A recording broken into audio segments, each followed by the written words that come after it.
सर्वप्रथम आजचा जो कार्यक्रम आयोजित केला, जे आंदोलन आयोजित केलं, हे यासाठी आंदोलन आयोजित केलं की ज्यावेळेस पडळकर साहेबांनी एक विधान केलं, त्या विधानानंतर जो गदारोळ उडला, त्या गदारोळानंतर गेल्या 2 दिवसात आंदोलनाच्या नावाखाली ज्या पद्धतीने धमक्या येत आहेत,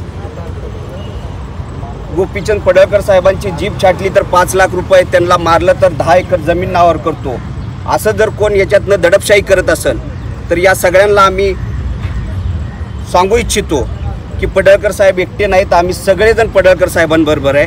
आणि हा प्रमुख उद्देश या आंदोलनाच्या मागचा आमचा होता. आणि ज्या पद्धतीने पडळकर साहेब बोलले की एका अभियंत्याचा मृत्यू झाला, त्या अभियंत्याच्या मृत्यूचं तुम्ही राजकारण करता, एवढ्या खालच्या पातळीला तुम्ही जाऊन राजकारण करता, त्या बाबतीत पडळकर साहेबांनी जे विधान केलं की राजाराम पाटलांचे हे संस्कार नाही आहेत, हे समजून घ्या. पडळकर साहेबांनी जी भाषा वापरली, पडळकर साहेब 18 पगड जाती 12 बलुतेदारात मागास वर्गात काम करतात, ते जमिनीवर उभारून काम करतात, त्यांची ती भाषा आहे.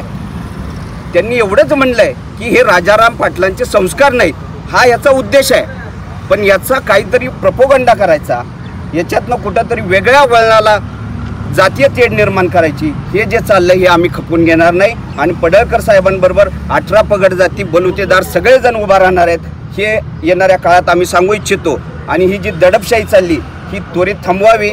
आणि मी पवार साहेबांना विनंती करतो आपल्या माध्यमातून की ज्या वेळेस गेल्याच आठवड्यात आमच्या समाजाबद्दल जे वाईट पद्धतीने एक नेता बोलला, त्यावेळेस तुम्हाला आठवलं नाही, त्यावेळेस त्याला सांगायची इच्छा झाली नाही.